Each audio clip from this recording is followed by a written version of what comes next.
저는 말씀을 꼭 준비할 때 보면 하나님께서 제목부터 주세요. 그래서 제목이 딱 떠오르는 거예요. 새벽 기도 때 기도를 하는데 하나님께서는 기도를 통해 나타나신다. 하나님께서 자신을 보이시는 방식이 우리랑 다른 거예요, 여러분. 하나님께서는 육신을 갖고 계시지 않아요. 하나님 영이십니다. 그렇기 때문에 우리에게 어떻게 보이실까요? 어디 삼각산 기도원에서 갑자기 딱 소나무 옆에 나타나시나요? 그것이 아니에요. 하나님께서는 기도의 응답을 통해 자신을 보이시고 영광을 받으시는 것입니다. 그래서 우리가 이 원리를 잘 이해하면서 하나님을 대할 줄 알아야 하는 것입니다. 하나님께서 꼭 기도를 통해 우리에게 응답해 주시고 자신을 보이시는 거예요. 저는 이 체험을 많이 했지만은 특히 언제 했었냐면은 우리 찬미를 보면서 느끼는 게 많아요. 그죠?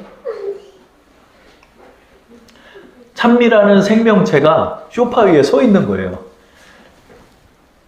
하나의 성격을 갖고 있고 또 자기만의 자존감을 갖고 있는 아이가 딱 서 있을 때마다 저는 그것을 보면서 너무나 놀라죠.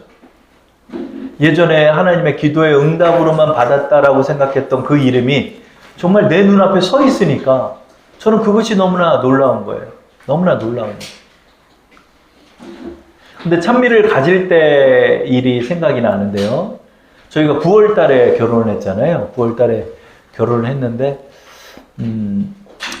저도 40대 중반 때 결혼을 하다 보니까 이제 아이를 하나를 낳아야 되는데 이거 어떻게 낳아야 되나. 하나님 주시지 않고는 아이를 가질 수가 없잖아요.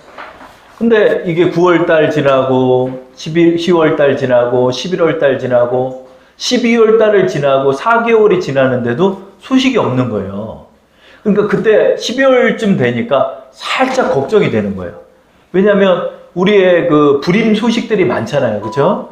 또 나이가 있다 보면은 자식을 갖고 싶어도 못 갖고 포기하는 부부들이 우리의 주위에 많습니다. 그러다 보니까 이게 아이가 안 생기면 어떡하지? 이렇게 걱정이 됐어요. 물론 그 기간 동안 기도는 했지만은. 그리고 12월이 다 지났는데도 아무 소식이 없는 거예요. 그래서 12월 31일 송구 영신 예배를 드리는 밤이었어요. 우리가 그때는 우리가 밤 12시에 예배를 드렸잖아요. 예배를 드리는데 예배가 다 끝나는데 제가 구체적으로 안수기도를 하지는 않아요. 근데 그날따라 안수기도를 하고 싶은 거예요. 그래서 제가 우리 각 성도님들에게 그날 안수기도를 했어요. 안수기도를 하고 1월 중순쯤 됐을 거예요. 그랬더니 갑자기 사모님이 좀 이상해요. 그러는 거예요. 왜? 뭐 소식 있어요? 그랬더니 소식이 있는 것 같대요. 그래가지고 약국에 가가지고 그 임신 테스트기 있잖아요. 그거를 딱 갖고 왔어. 갖고 왔는데 두 줄이 딱 나오는 거예요. 그래서 여보 좀 더 비싼 걸로 사봐. 그래가지고 비싼 걸로 사서 2번 딱 체크를 하니까 임신 소식이 들린 거예요. 근데 그 임신 소식과 함께 제가 딱 마음이 기쁨이 오는데 성령께서 저의 마음속에 그런 마음을 주시더라고요. 이 자식은 누가 줬냐? 하나님 주셨죠. 하나님 주셨죠. 그래서 제가 저의 안수 기도가 달랐다는 것이 아니라 하나님께서 꼭 기도를 하게 하시고 그리고 하나님의 응답으로 우리에게 하나님의 나타나심을 보인다는 걸 저는 그때 많이 깨달았었어요. 하나님 주셨죠. 예전에는 그냥 생겼나 보다. 말로는 그냥 하나님이 주셨죠. 이럴 수 있었지만 간절한 마음 가운데 하나님께서 기도하게 하시고 그 응답으로 찬미를 주시는 걸 보면서 이게 하나님이 주신 거구나. 그것을 인정하게 됐습니다. 여러분 우리가 기도하면서 하나님께 영광을 올립니다. 이런 말씀을 많이 듣잖아요. 여러분 하나님께 영광을 돌린다는 게 뭘까요? 그것은 하나님께서 하지도 않은 일을 마치 한 것처럼 추종한다는 것이 아닙니다. 하나님께 영광을 돌린다는 것은 마땅히 그분께서 하신 일을 그분이 하셨음을 인정하는 것일 뿐입니다. 우리는 하나님께 영광을 돌린다는 게 뭘까요? 하나님이 하셨음을 인정하는 것입니다. 그래서 하나님께서는 꼭 우리에게 기도하게 하시는 거예요. 왜냐하면 우리가 기도하지 않으면 그냥 잘 됐나 보다 이러고 넘어갈 때가 너무 많아요. 하나님이 하셨음에도 불구하고 마치 그것이 그냥 우연인 양 생각할 때도 많고 마치 그것이 그냥 뭐 저절도 잘 됐나 보다 이렇게 생각할 뿐일 때가 많은 것입니다. 그래서 하나님께서는 꼭 우리에게 기도하게 하십니다. 때로는 오랜 기다림을 주시기도 합니다. 그래서 하나님께서 꼭 주셨다는 것을 우리로 깨닫게 하셔서 하나님 앞에 영광을 돌리게 하시는 것입니다. 하나님께서는 우리에게 꼭 기도하게 하시는 거예요. 그래서 유한 웨슬레 목사님은 이렇게 말씀하셨어요. 하나님께서는 도무지 기도가 아니면 움직이지 않으신다. 그럼 우리 이 원리를 알아야 돼요. 그래서 많은 믿음의 사람들이 이 원리를 하나님께서 깨닫게 해주셔서 꼭 하나님 앞에 무릎을 꿇은 것입니다. 새벽 예배를 왜 나갈까요, 여러분? 하나님이 하셔야 되기 때문에 새벽 예배를 나가는 거예요. 예수님께서는 하나님의 아들이셨습니다. 예수님이 하나님의 아들이심에도 불구하고 그분은 꼭 중요한 문제 앞에서 하나님 앞에 기도했을 뿐만 아니라 때로는 밤새서 기도하셨던 분이 우리 예수님입니다. 예수님은 12 제자를 선정하는 과정에도 그날 저녁에 밤새서 기도하셨습니다. 누가복음 6장 12절 13절을 보면 이때 예수께서 기도하시러 산으로 가사 밤이 새도록 하나님께 기도하시고 밝음에 그 제자들을 부르사 그 중에서 12를 택하여 사도라 칭하셨으니 예수님께서는 하나님과 이미 동행하세요. 그분은 성령이 충만하신 분이에요. 기도하기 전에 이미 하나님의 뜻을 알고 계시는 분이에요. 그러나 예수님이시라 할지라도 밤을 새서 철야 기도를 하시고 12 제자를 세우셨다는 것입니다. 왜죠? 예수님이시라도 육신의 몸을 입으셨을 때 기도를 통해 항상 성부 하나님을 만나 배웠던 것입니다. 여러분, 우리는 기도를 통해 하나님을 뵙는 것입니다. 그렇기 때문에 중요한 문제가 아니더라도 주님을 뵙기 위해 항상 기도하는 사람이 되어야 하는 것입니다. 예수님께서는 십자가의 죽음을 앞두시고도 겟세마네 동산에서 밤이 새도록 기도하셨습니다. 심지어는 땀방울이 핏방울이 되도록 예수님은 기도하신 분입니다. 누가복음 22장 44절에 예수께서 힘쓰고 애써 더욱 간절히 기도하시니 땀이 땅에 떨어지는 핏방울같이 되더라. 여러분, 땀이 핏방울이 됐다는 게 뭐예요, 여러분? 모세혈관이 다 터졌다는 거예요, 여러분. 사람 신경 많이 쓰면 눈에 실핏줄이 터지죠? 예수님이 그렇게 기도하신 거예요, 여러분. 왜일까요? 주님이시라도 기도를 통해 힘을 얻었고, 기도를 통해 위로를 받았고, 기도를 통해 능력을 얻으셨기 때문입니다. 예수님이라 할지라도 이 원리를 알고 계셨던 것입니다. 믿음의 사람은 이것을 알아야 합니다. 기도를 통해 하나님을 뵈야 하는구나. 하나님은 기도를 통해 자신을 나타내시는구나. 기도를 통해 하나님은 영광을 받으시는구나 하는 것을 우리는 알아야 합니다.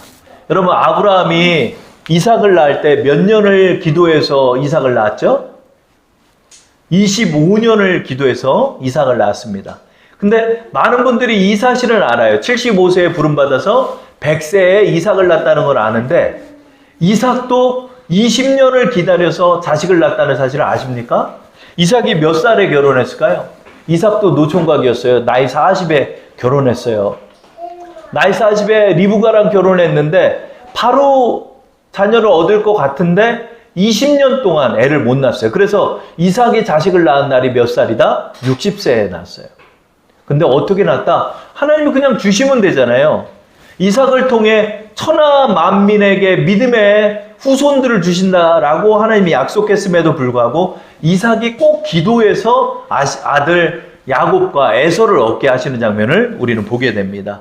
창세기 25장 21절에 이삭이 그의 아내가 임신하지 못하므로 그를 위하여 여호와께 간구하매 여호와께서 그의 간구를 들으셨으므로 그의 아내 리브가가 임신하였더니 리브가가 쌍둥이를 임신해서 낳게 됩니다. 근데 어떻게 하죠? 꼭 이삭으로 하여금 기도하게 하는 거예요. 기도하게. 그러면 이날따라 처음 기도해서 얻었나? 아니죠. 20년 동안 기도했겠죠. 그러나 하나님께서는 꼭 기도를 통해 응답하여 주시는 것입니다. 이삭의 아들 야곱도 레아와 라헬이라는 두 부인을 얻었어요. 그 여종들도 얻었지만은 그 본부인은 레아와 라헬이었습니다. 근데 라헬은 임신을 못했어요. 라헬이 임신을 못하니까 라헬이 야곱에게 찾아가서 나한테 자식 좀 만들어내라고 따지는 장면을 우리는 보게 됩니다. 그때 야곱은 이렇게 말해요. 우리에게 자녀를 주시는 분은 하나님이다. 내가 하나님을 어떻게 하겠냐? 우리는 기도해야 한다. 야곱이 이렇게 말하는 장면을 우리는 보게 됩니다. 창세기 30장 1절에서 2절입니다. 라헬이 자기가 야곱에게서 아들을 낳지 못함을 보고 그의 언니를 시기하여 야곱에게 이르되 내게 자식을 낳게 하라. 그렇지 아니하면 내가 죽겠노라. 야곱이 라헬에게 성을 내어 이르되 그대를 임신하지 못하게 하시는 이는 하나님이시니 내가 하나님을 대신하겠느냐. 야곱은 이 모든 것이 하나님의 손에 있음을 그는 알았어요. 근데 라헬은요, 어디에도 자식을 낳지 못하면서도 하나님 앞에 기도했다는 말이 없어요. 그러니까 야곱에게 가서 따지는 것입니다. 근데 반면 야곱은 라헬도 자식을 얻게 해달라고 하나님 앞에 기도하는 것을 우리는 보게 됩니다. 왜죠? 야곱이 기도의 사람이기 때문에 그래요, 여러분. 여러분, 우리가 아셔야 돼요. 우리가 기도의 사람이 돼야 돼요. 기도의 사람이 돼요. 기도할 때 하나님께서 응답해 주시는 거예요. 이 원리를 우리 믿음의 사람들은 아는 거예요. 그래서 여러분, 믿음의 사람들은 사람 찾아가지 않아요. 믿음의 사람들은 먼저 기도하는 거예요. 문제 앞에서 하나님께 기도하는 거예요. 하나님이 나타나시는 거예요, 기도할 때. 지난 10몇 년 동안 우리 친척들을 위해서 기도를 해왔던 것 같아요. 돌아보니까 하나님께서 그 기도한 거를 다 응답해 주셨더라고요. 우리 작은아버지 위해서 기도했더니 우리 작은아버지 암 걸려서 돌아가실 때 마지막에 예수님 영접하고 가시더라고요. 우리 할머니 평생 동안 교회를 한 번도 나간 적이 없어요. 무신앙자에. 더군다나 돌아가실 때 치매까지 걸렸어요. 근데 할머니 위해서 기도하시니까 그 요양병원에 찾아간 날 할머니가 정신이 돌아오셨더라고요. 그 정신이 돌아오셨을 때 예수님 영접하고 할머니 돌아가셨어요. 이번 주에는 우리 고모님이 위암이 걸리시고 또 심장 판막 수술까지 하셔가지고 그 대수술을 마치고 오셨대요. 그래가지고 아무래도 안 되겠다. 이번에 여러분 캄보디아에서 한 사람 또 죽었잖아요, 여러분. 야, 이거 언제 부르실 줄 모르겠다. 그래가지고 부랴부랴 이번 주에 신방을 갔어요. 이번 주에 신방을 가는데 가면서도 그런 생각을 했어요. 하나님, 오늘이 우리 고모님 마지막 날인 것 같은데 우리 고모님 예수님 영접해야 되는데 이거 어떡하죠? 하나님 도와주세요. 오늘 어떻게 됐든 간에 예수님 전하고 내가 오겠습니다. 그분이 거부를 하든 믿든 내가 예수님 전하겠습니다. 방 안에 들어갔더니 그냥 그 안에서 담배를 얼마나 펴대는지 그냥 안에서 그냥 너구리를 잡게 생겨서 말을 하는데 말이 안 나. 어떻게 그 병자가 있는데 그 옆에서 그 고모부는 그렇게 담배를 펴대는지 이해할 수가 없더라고요. 거기서 고모님 딱 오시는데 확 마르셨어요. 말랐는데 하나님의 은혜로 저 밑에 부분에 암세포가 있었다는 거예요. 그래서 고기만 이렇게 잘라내가지고 암도 퍼지지가 않아가지고 그거 암 수술만 하고 위 절제 수술만 하고 또 심장 판막 수술을 하고 나왔더라고요. 이런 분 처음이라는 거예요. 원래는 우리 장로님하고 나이가 비슷하시기 때문에 이 돌아가실 날인데 이 의외로 기력이 있으셔가지고 그 수술을 다 이겨내신 거예요. 놀랍죠? 고모님을 딱 만나 뵀어요. 고모님한테 말씀을 드렸어요. 고모님, 이제 언제 하나님이 고모님 부르실지를 모르겠어요. 조카가 목사인데 제가 이대로 그냥 고모님 손만 잡고 가면 안 될 것 같으니까 제가 예수님을 전해야 되겠습니다. 그랬더니 알았다는 거예요. 그래가지고 고모님 손을 딱 붙잡고 고모님, 오늘 예수님이 하나님의 아들이심을 믿으셔야 됩니다. 우리 작은아버지 할머니도 그렇게 구원받고 가셨어요. 제가 그렇게 전하고 딱 했더니 그래 은서가 기도하자. 그리고 눈을 감고 기도를 하시는 거예요. 근데 나는 죄인입니다. 그랬더니 나는 죄인입니다. 울컥 하시면서 눈물을 흘리시는 거예요. 그래서 예수님을 전했어요. 예수님이 하나님의 아들이심을 믿습니다. 예수님이 하나님의 아들이심을 믿습니다. 오늘 예수님을 나의 구주로 영접합니다. 아멘 하시는 거예요. 은서가 왜 이렇게 눈물이 나냐? 저한테 그러시는 거예요. 제가 그랬어요. 고모님, 예배를 많이 드려야 구원받는 게 아니에요. 예수님이 하나님의 아들 되심을 믿으면 구원받는 거예요. 고모님 오늘 구원받으셨습니다. 제가 선포해 드렸어요. 나중에 기력이 회복되시면 제가 가서 또 세례를 베풀어 드릴 거예요. 그리고 이번 한 주 동안 기도했어요. 주님, 우리 고모님이 구원받으셨으니까 성령의 충만함이 임하는 우리 고모님 되게 해달라고 기도했습니다. 돌아오는 길이 얼마나 기쁘고 감사했는지 모르겠습니다. 10수년을 기도했어요. 그랬더니 이 때가 돼가지고 하나님이 구원하시는 걸 저는 보게 되는 것입니다. 여러분, 하나님께서는 꼭 기도하시면 응답해 주는 거예요. 믿음의 사람은 이거를 깨닫는 거예요. 신앙생활을 하면서. 모세가 이것을 잘 아는 사람이었습니다. 모세가 이스라엘 백성들을 이끌고 이집트를 탈출할 때 앞에는 홍해 바다가 있고 뒤에는 바로의 군대가 쫓아오고 있을 때 그런 하나님 앞에 기도했습니다. 그러자 하나님께서는 그 홍해 바다를 갈라지게 하신 것입니다. 출애굽기 14장 15절 16절에 여호와께서 모세에게 이르시되 너는 어찌하여 내게 부르짖느냐? 이스라엘 자손에게 명령하여 앞으로 나아가게 하고 지팡이를 들고 손을 바다 위로 내밀어 그것이 갈라지게 하라. 이스라엘 자손이 바다 가운데서 마른 땅으로 행하리라. 이렇게 말씀하시는 것입니다. 어떻게 바다를 갈랐죠? 모세가 기도했기 때문입니다. 하나님께서 기도를 통해 우리에게 역사해 주시는 것입니다. 이것을 잘 아는 예수님께서는 오늘의 본문의 말씀을 통해 하나님은 기도를 통해 역사하신다라고 우리에게 말씀하여 주시는 것입니다. 그것이 오늘의 본문의 말씀입니다. 요한복음 11장 41절 42절을 화면을 보시고 합독해 볼까요? 다 함께. 돌을 옮겨 놓으니 예수께서 눈을 들어 우러러 보시고 이르시되 아버지여 내 말을 들으시는 것을 감사하나이다. 항상 내 말을 들으시는 줄 내가 알았나이다. 그러나 이 말씀하옵는 것은 둘러선 무리를 위함이니 곧 아버지께서 나를 보내신 것을 그들로 믿게 하려 함이니이다. 아멘. 예수님의 친구 나사로가 죽은 지 4일이 지났어요.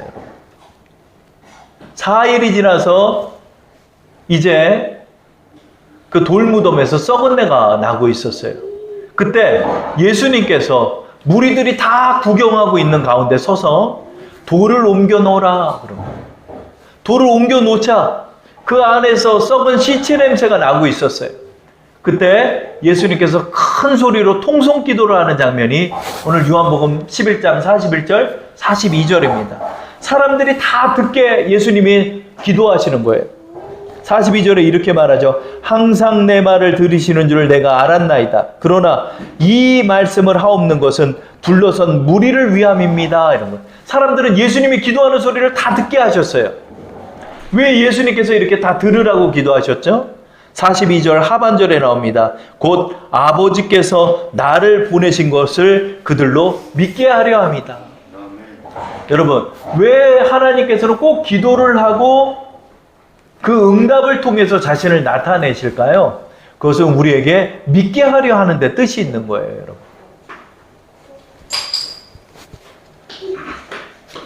예수님께서 기도가 들리게 하시는 거예요. 여기에 기도의 목적이 있습니다. 그것은 뭘까요? 우리로 먼저 기도하게 하는 것은 기도를 통해 하나님의 능력을 보이시며 우리에게 믿음을 주시려 하시는 것입니다. 여러분, 우리 이거를 기억해야 돼요. 그래서 모든 문제 앞에 여러분 우리는 기도할 수 있는 거예요, 여러분. 기도할 수 있는 거예요. 기도해야 하는 거예요. 기도를 통해 하나님이 나타나시는 것입니다. 자, 그래서 우리는 야곱처럼, 이삭처럼, 모세처럼, 주님처럼 기도 응답을 받아야 하는 것입니다. 그러면 여러분, 우리가 기도의 응답을 받으려면 어떻게 해야 할까요? 그것은 먼저는 첫 번째 간단하죠. 그것은 기도해야 하는 것입니다. 그걸 누가 모르나요? 다 알죠. 그러나 여러분 기도해야 응답을 받는 거예요. 근데 그것을 알면서도 기도하지 않는 거예요, 여러분. 기도해야 하는 거예요. 사람들은 기도하지는 않은 채 내 힘으로 자꾸 해보려고 해요. 그리고 사람을 찾아가서 해결을 받으려 해요. 근데 그때마다 상처만 받게 되는 거예요. 상처만 받게 돼요. 하나님께서 우리에게 기도하라 하시는 것입니다. 두 번째로 우리가 기도의 응답을 받으려면 어떻게 할까요? 여러분, 그냥 건성건성으로 기도하면 안 됩니다. 믿음을 가지고 기도해야 하는 것입니다. 마가복음 11장 22절부터 24절에 우리에게 말씀합니다. 예수께서 그들에게 대답하여 이르시되 하나님을 믿으라. 내가 진실로 너희에게 이르노니 누구든지 이 산더러 들리어 바다에 던져지라 하며 그 말하는 것이 이루어질 줄 믿고 마음에 의심하지 아니하면 그대로 되리라. 그러므로 내가 너희에게 말하노니 무엇이든지 기도하고 구하는 것은 받은 줄로 믿으라. 그리하면 너희에게 그대로 되리라. 아멘. 원망하는 기도는 응답받지 못합니다. 하나님의 영광을 기대하면서 하나님께 이루어질 줄 믿고 기도하는 사람이 응답받는 것입니다. 그래서 여러분 우리는 하나님께서 이루어 주실 줄 믿으면서 기도해야 돼요. 그때 하나님께서 여러분에게 응답해 주시는 것입니다. 여러분 이제 성령 강림주의를 향해 우리가 걸어가고 있습니다. 여러분 어떻게 기도하시나요? 자꾸 걱정하시면서 기도하시나요? 아니에요. 하나님께서 여러분의 기도 소리를 기다리고 계시는 거예요. 저는 고모님의 그 기도 소리를 아직도 기억합니다. 야, 이 말이 나오기까지 십몇 년 이상을, 또 고모님의 인생의 70년 이상을 그 입술이 열릴 때까지 하나님 기다리고 계시다는 걸 느꼈어요. 하나님, 나는 죄인입니다. 이 한마디가 나오도록 하나님께서는 70여 년을 기다려 주신 거예요. 지금도 여러분의 입술이 열려서 하나님께 기도하시기를 하나님은 기다리고 계십니다. 여러분 이 기도 소리를 하나님 앞에 올려드리면서 기도 응답을 받으시는 우리 여러분 되기를 축원합니다. 자.